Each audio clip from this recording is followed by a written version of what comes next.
Our channel. ఈ రోజు మనతో పాటు ఆస్ట్రోన్యూమరాలజిస్ట్ డాక్టర్ రాజసుధ గారు ఉన్నారు. నమస్కారం అండి. నమస్తే అండి. సో రాజసుధ గారు, ఈ మధ్య మనం చూస్తే కనుక న్యూస్లో ఎక్కడ చూసినా సరే కేసీఆర్ గారు అండ్ అలాగే జగన్మోహన్ రెడ్డి గారు వీళ్ళిద్దరూ కలుస్తున్నారు అని చెప్పి ఒక టాక్ అయితే ఉంది కదా బయట. సో మరి వీళ్ళిద్దరూ కలిస్తే కనుక వాళ్ళ రాజకీయ యోగం అనేది ఎలా ఉంటుందంటారు? అవునండి, ముఖ్యంగా ఏపీ రాజకీయాలు మనం తీసుకున్నట్టయితే ఇప్పుడు హాట్ టాపిక్ ఏంటంటే ఎవరు సీఎం అవుతారు అని కదా. చంద్రబాబు నాయుడు గారు వెరీ పవర్ఫుల్ ఆయన, అండ్ ఇప్పుడు ప్రతిపక్ష నాయకులుగా జగన్ గారు, అండ్ సేమ్ టైం అదే బలంతో జనసేన పార్టీ. అసలు ఈ పవన్ కళ్యాణ్ గారు 3 పార్టీలు చాలా సమంగా బలం ఉందండి. చెప్పాలంటే జగన్ గారు పాదయాత్ర చేస్తున్నారు ఇప్పుడు. అసలు ఎంత జనాదరణ ఈ మధ్య కాలంలో జగన్ గారికి చాలా బాగా జనాదరణ వస్తుంది.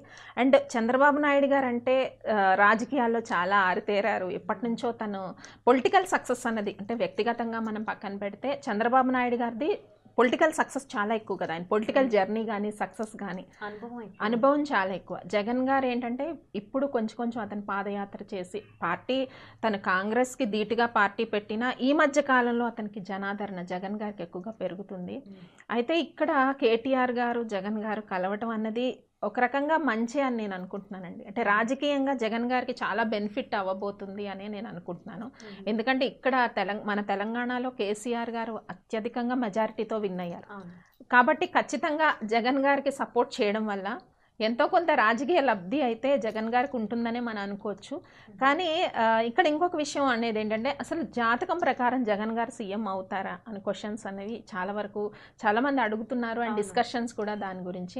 జగన్ గారికి ఏంటంటే ప్రస్తుతం ఉండే జాతక పరిస్థితి బట్టి మనం తీసుకున్నట్టయితే 2014లో ఎలాంటి పరిస్థితి ఉందో, తను విన్ కాకపోవడానికి ఎలాంటి పరిస్థితి ఉందో ఇప్పుడు కొంచెం గోచారం కూడా జగన్ గారికి అంటే జాతక రీత్యా బాగుంది కానీ గోచార రీత్యా సపోర్ట్ అనేది తక్కువ ఉందండి ఆస్ట్రాలజీ బట్టి. ఎందుకంటే మిథున రాశి జగన్ గారిది, అండ్ ఇప్పుడు గురువు వచ్చి 6వ షష్ఠ స్థానంలోకి వస్తున్నారు. అంటే ఎలక్షన్ మనకి ఏపీ ఎలక్షన్స్ ఏప్రిల్లో ఉంటాయని చెప్పి అనుకుంటున్నారు. ఇంకా కన్ఫర్మ్ కాలేదు. ఒకవేళ మేలో అలా అయితే కనుక జగన్ గారికి చాలా ఫేవరబుల్గా ఉంటుందండి ఆస్ట్రాలజీ ప్రకారము. బట్ ఏప్రిల్లో అయితే మాత్రం గురువు అప్పుడు సంచారం ఏంటంటే రాజకీయాల గురించి మనం ముఖ్యంగా చెప్పేటప్పుడు గురు సంచారం మెయిన్గా చెప్తూ ఉంటాము. అలా చూసుకునేటప్పుడు షష్ఠ సంచారం గురువు 6వ స్థానంలో జగన్ గారికి సంచారం చేస్తుంటారు. అంటే 2014లో ఆయనకి షష్టాష్టకాలు వచ్చినాయండి. అంటే శని అష్టమంలో గురువు ఏమో షష్టమంలో సేమ్ పరిస్థితి మళ్ళీ ఎదురవుతుంది. కాబట్టి కొంతవరకు మీరన్నట్టు కేటీఆర్ గారికి సపోర్ట్ కానీ కేసీఆర్ కొంతవరకు బలం ఏదైతే తీసుకుంటారో అది చాలా వరకు అతనికి ప్లస్ అవుతుంది. అంటే ఒంటరి పోరాటం కంటే కూడా ఎవరిదైనా స్ట్రెంగ్త్ తీసుకుంటే దాంట్లో కేసీఆర్ గారి స్ట్రెంగ్త్ తీసుకుంటే ఇంకా బెటరు.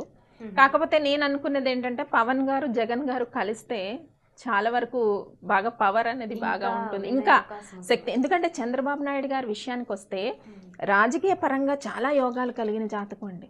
ఎందుకంటే ఆయనకు విపరీత రాజయోగం ఒకటి, లగ్నంలో రవి ఉండడం చంద్రబాబు నాయుడు గారిదండి. ఎందుకంటే గోచార పరిస్థితి ఆయనకి బాగానే ఉన్నా పర్సనల్ జాతకంలో ప్రస్తుతంలో శనిలో గురువు నడుస్తున్నారు. కొంత అక్కడ వీక్గా ఉన్నా కూడా రాజకీయ యోగాలు విపరీతంగా ఉన్న జాతకం చంద్రబాబు నాయుడు గారిది. ఆయనని ఢీ కొట్టాలంటే చాలా శక్తి ఉండాలి కదా మామూలుగా పొలిటికల్గా. అలా నేను ఆలోచించినట్టయితే నేను పవన్ కళ్యాణ్ గారు జగన్ గారు కలిస్తే ఆ శక్తిని ఢీ కొట్టచ్చు అన్న వేలో నేను అనుకోవడం జరిగింది. కాకపోతే ఇప్పుడు కొంచెం కేసీఆర్ గారి సపోర్ట్ వల్ల కూడా జగన్ గారు కొద్దిగా పుంజుకోవచ్చని నేను అనుకుంటున్నానండి. ఎందుకంటే ఇక్కడ ఇంకొక విషయం కూడా మనం ఆలోచించాలి. కేసీఆర్ గారు సెంట్రల్లో మోడీ సపోర్ట్ తీసుకున్నారు కేసీఆర్ గారు అన్నది కూడా కొంత ఉందండి. ఎందుకంటే తన ఎలక్షన్ ముందస్తు అంటే అసెంబ్లీని రద్దు చేయటము, ముందస్తు ఎన్నికలను పెట్టడంలో ఖచ్చితంగా కేంద్రం నుంచి సపోర్ట్ అంటే మోడీ గారి సపోర్ట్ అతనికి ఉండే ఉంటుంది. అండ్ ఎలక్షన్ అయిన తర్వాత కూడా కేసీఆర్ గారు మామూలుగా ఒక సీఎం ఎలక్షన్ కమిషన్ని కలిసి కృతజ్ఞతలు చెప్పడం అనేది ఉండదు, కానీ ఆయన చెప్పారు ఆ రకంగా. అంటే ఈ మొత్తం ఎలక్షన్ కమిషన్ కానీ మోడీ సపోర్ట్ చాలా వరకు కేసీఆర్ గారికి ఉందనే మనం అనుకోవాలి. అయితే ఇప్పుడు ఈ కేసీఆర్ గారి సపోర్ట్ జగన్ గారికి రావడం కొంత ప్లస్ అవ్వచ్చండి. ఇప్పుడు రాజకీయ యోగాలు చెప్పేటప్పుడు సమీకరణాలు కూడా మనం లెక్కలోకి తీసుకోవాలి. ఒక వ్యక్తి యొక్క యోగం ఎలా చెప్తామో ఇప్పుడు ఆ వ్యక్తి సింగిల్ పోరాటం చేస్తే ఒక ఫలితం, వేరే వాళ్ళతో కలిసేటప్పుడు మరి మనకి మన మహాకూటమి కలిసింది కదా, అప్పుడు చాలా వరకు ఎక్స్పెక్టేషన్స్ మనకు ఉన్నాయి కదా. ఎక్స్పెక్టేషన్స్ ఉన్నాయి కానీ అది మహాకూటమి మాత్రం ఘోరంగా ఫెయిల్ అయింది. కాకపోతే అక్కడ కేసీఆర్ గారి యొక్క యోగాలు చాలా డామినేట్ చేశాయని మనం అనుకున్నాం. కేసీఆర్ గారు గెలుస్తారు యోగాలు బట్టి అని కన్ఫామ్ గా చెప్పుకున్న వీడియోస్ చాలా ఉన్నాయి మనవి, మన సుమన్ టీవీలోనే ఉన్నాయి. అలా చంద్రబాబు నాయుడు గారు ఇప్పుడు కేసీఆర్ గారికి ఎంత బలం ఉందో అలా చంద్రబాబు నాయుడు గారికి ఏపీలో బలం ఉందండి. అంటే రాజకీయ యోగాలు బట్టి చూసుకున్నా, అతను పెట్టిన పథకాలు కానీ జనాల్లో ఒక రకంగా ఇప్పుడు కేసీఆర్ గారు ఇక్కడ గెలిచారంటే పథకాలు కారణం కదా. ఇప్పుడు పింఛన్స్ కానీ అతను పెట్టిన పథకాలే అతన్ని గెలిపించాయని కొంతమంది అభిప్రాయపడుతూ ఉంటారు. ఇప్పుడు జ్యోతిష్య పరిభాషలో అయితే యోగాలు ఉన్నాయని మేము అంటున్నాం, కానీ సాధారణమైన జనాలు జనరల్గా ఏమంటున్నారు, కేసీఆర్ గారు గెలవడానికి కారణం ఏంటి, అతను పెట్టిన పథకాలే. పింఛన్స్ కానీ తర్వాత కళ్యాణ లక్ష్మి కానీ ఇలాంటి పథకాలు అంటున్నారు కదా, మరి అవే పథకాలతో చంద్రబాబు నాయుడు గారు కూడా ఏపీలో వెళ్తున్నారు. అండ్ సేమ్ టైం అతనికి యోగాలు కూడా ఉన్నాయి. కేసీఆర్ గారికి ఏం యోగాలు ఉన్నాయి అవే ఉన్నాయండి. విపరీత రాజయోగం ఒకటి అతనికి, తర్వాత రాజయోగం అనేది ప్రస్ఫుటంగా కనబడుతుంది ఆయన జాతకంలో. అంటే రాజకీయ అనుభవంతో పాటు యోగాలు విపరీతంగా ఉన్నాయి కాబట్టి అనుభవం ఎక్కువగా ఉంది. ఇప్పుడు జగన్ గారి హారోస్కోప్ తీసుకున్న, పవన్ కళ్యాణ్ గారి హారోస్కోప్ తీసుకున్న అంత యోగాలు అన్నవి లేవు. చంద్రబాబు నాయుడు గారికి ఉన్నది అంత లేదు. కానీ కలిస్తే సమీకరణలు ఏమైనా కలిస్తే వీళ్ళు గవర్నమెంట్ ఫామ్ చేయడానికి కానీ అలా అవకాశం ఉంటుంది. సో ఆ లెక్కలో చూసుకుంటే మరి జగన్ గారితో కేసీఆర్ గారు కలవటం అన్నది ఓ రకంగా జగన్ గారికి ప్లస్సే కదా, అంటే ప్లస్ అవుతుంది అని నా ఉద్దేశం అండి. మనం 2014 ఎన్నికల్లో చూసుకుంటే కనుక చంద్రబాబు నాయుడు గారు అండ్ అలాగే పవన్ కళ్యాణ్ గారు, మోదీ గారు, ఈ ముగ్గురు కూడా ఒకటయ్యి ఎన్నో సభలు కూడా పెట్టారు. సో ఆ తర్వాత మనకి చంద్రబాబు గారే విన్ అయ్యారు. సో ఏకగ్రీవంగా మనకి ఏంటంటే జగన్ గారే ఒక్కళ్ళే పోటీ చేశారు, ఒంటరి పోరాటం చేశారు. అవునండి, ఒంటరి పోరాటం. ఇప్పుడైతే కనుక మనం చూసుకున్నట్లయితే జగన్ గారు అండ్ అలాగే కేసీఆర్ గారు కలుస్తున్నారని చెప్పి ఒక ఉంది టాక్ అయితే ఉంది. సో మరి వీళ్ళిద్దరి కలయిక వల్ల జగన్మోహన్ రెడ్డి గారు గెలిచే అవకాశం ఏమైనా ఉందంటారా? అంటే తప్పకుండానండి. జగన్ గారు ఏంటంటే సింగిల్ పోరాటం చేస్తే మాత్రం ఖచ్చితంగా గెలుపు అన్నది కొంత సందేహించాల్సి ఉంటుంది. కానీ జగన్ గారికి సపోర్ట్ ఉంటే కనుక ఖచ్చితంగా తను విన్ అవడానికైతే అవకాశాలు అయితే ఉన్నాయండి. ఎందుకంటే జాతకంలో 2014లో వచ్చిన పరిస్థితే మళ్ళీ అంటున్నాను నేను, షష్టాష్టకాలు జాతకంలో మెయిన్ ఏంటంటే అతనికి గురువు ఇప్పుడు గోచారీత్యా 6వ స్థానంలో మిథున రాశికి ఉండడం షష్టాష్టకాలు. కొంతమంది అతనిది కన్యా లగ్నం అంటారు, కొంతమంది తులా లగ్నం అంటారు. ఏదైనా మళ్ళీ అదే షష్టాష్టకాలు అడ్డుపడుతున్నాయి జగన్ గారికి జాతకరీత్యా. అంటే జాతకరీత్యా ఇలా చెప్తాము, జనరల్ గా ఒపీనియన్ లో కూడా జగన్ గారికి పూర్తిగా అంటే ప్రజాదరణ ఇప్పుడు కొంత అతను సంపాదించారు కానీ కొన్ని అడ్డులు ఉన్నాయని అంటుంటారు కదా జనరల్ అనాలిసిస్ లో కూడా. సేమ్ జాతకం కూడా అదే చెప్తోంది. కాబట్టి అతనికి ఎప్పుడైతే బలమైన సపోర్ట్ దొరికిందో ఖచ్చితంగా తను విన్ అవడానికి ఛాన్సెస్ పెరుగుతాయండి, ఖచ్చితంగా పెరుగుతాయి. కాబట్టి కేసీఆర్ గారితో జగన్ గారు కలవటం అన్నది ఒక అద్భుతమైన కలయికే అని నేను అనుకుంటున్నానండి. ఎందుకంటే ఇవి ఇప్పుడు ఎలాగా అనుకున్నాం మనం, కేసీఆర్ గారికి మోడీ గారితో సంబంధం ఖచ్చితంగా ఉందనే అనుకోవాలి. ఎందుకంటే ముందస్తు ఎన్నికలకి కానీ సెంట్రల్ నుంచి సపోర్ట్ లేకపోతే ఇది జరగడం అనేది చాలా కష్టం. కాబట్టి కేసీఆర్ గారికి మోడీతో చాలా వరకు మంచి సత్సంబంధాలు ఉన్నాయని అనుకుంటున్నాను. అండ్ ఇప్పుడు జగన్ గారికి కూడా మోడీ గారితో సంబంధాలు ఉన్నాయండి.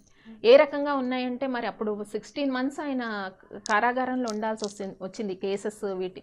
సో ఆ కేసెస్ నుంచి ఆయన బయటపడి ఇప్పుడు మళ్ళీ అతను పాదయాత్ర చేసి ఒక జనాల్లోకి వెళ్ళారంటే కొంత మోడీ గారు సపోర్ట్ కూడా ఉందండి అక్కడ.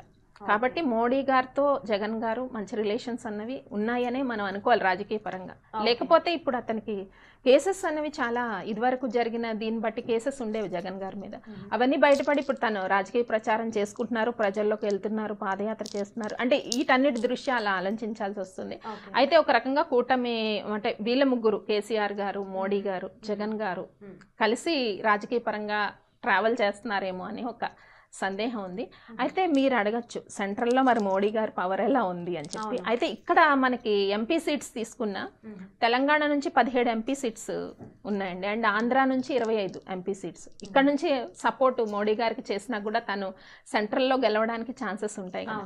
అయితే మోడీ గారి హారోస్కోప్ తీసుకున్నట్టయితే చెప్పాలంటే ఆయన జాతకం ఇప్పుడు పవర్ఫుల్ గానే ఉందండి. అంటే మోడీ గారి యొక్క పరిపాలనలో నోట్ల ఇష్యూ మీద చాలా మంది అసంతృప్తిగా ఉండొచ్చు, దేశం మొత్తం అసంతృప్తి అయ్యారు అప్పుడు.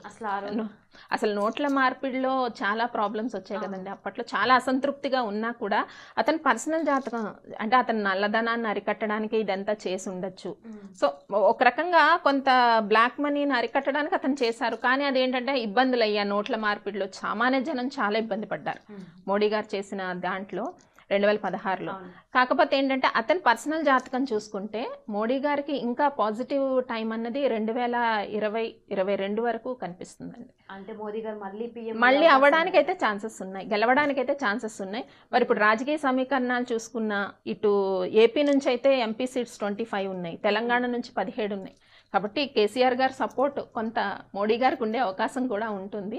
అంటే ఆ సపోర్ట్స్ అనేవి ఎలా వస్తాయంటే జాతకంలో ఉండే యోగాలు బట్టే వస్తుంటాయి. మరి అక్కడ రాహుల్ గాంధీ గారిని మనం తీసుకున్నాం, మళ్ళీ సోనియా గాంధీ గారు రాహుల్ గాంధీ గారి జాతకం కంటే సోనియా గాంధీ గారి జాతకమే ఇప్పుడు బాగుందండి. ఎందుకంటే ఆవిడకి ఇప్పుడు శుక్ర మహాదశ నడుస్తుంది. సో రాహుల్ గాంధీ గారి జాతకం వచ్చి యావరేజ్గా ఉంది, బట్ సోనియా గాంధీ గారి జాతకం బాగుంది.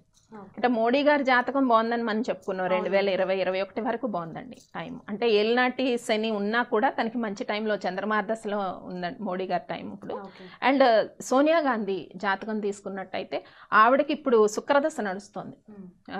9th December 1946 date of birth ఆవిడది కూడా ఆరుద్ర నక్షత్రం. ఇప్పుడు శుక్రదశ నడుస్తుంది, కానీ సోనియా గాంధీ గారికి పవర్ ఎక్కువ ఉంది. సో ఒక రకంగా చూస్తే మోడీ గారిది ఇటు సోనియా గాంధీ గారికి మళ్ళీ టై పడుతూ ఉందన్నమాట.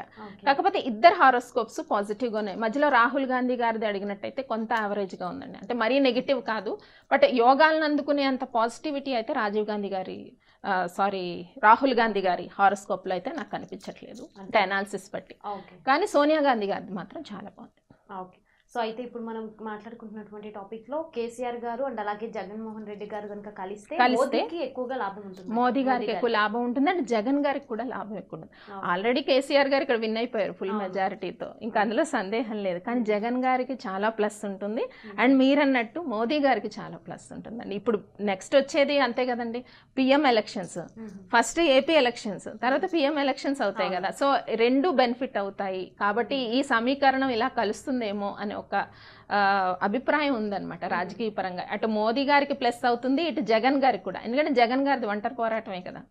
ఎందుకంటే జాతక పరంగా చూసుకున్నా ఎలా చూసుకున్నా అతను వయసు రీత్యా తీసుకుంటే అనుభవం విషయంలో జగన్ గారిది చంద్రబాబు నాయుడు గారి కంటే అనుభవం విషయంలో తక్కువే కదా. అలా కొంత సపోర్టు.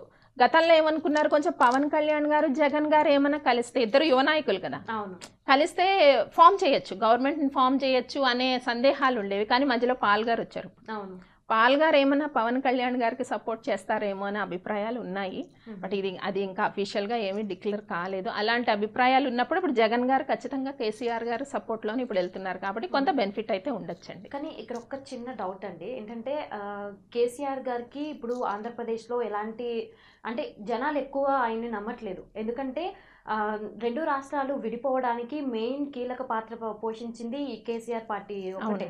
సో మరి అలాంటప్పుడు కేసీఆర్ గారు జగన్మోహన్ రెడ్డి గారికి సపోర్ట్ ఇచ్చినంత మాత్రాన ఆంధ్రప్రదేశ్లో ఓట్లు అనేవి ఎక్కువగా జగన్మోహన్ రెడ్డి గారికి వేస్తారంటారా?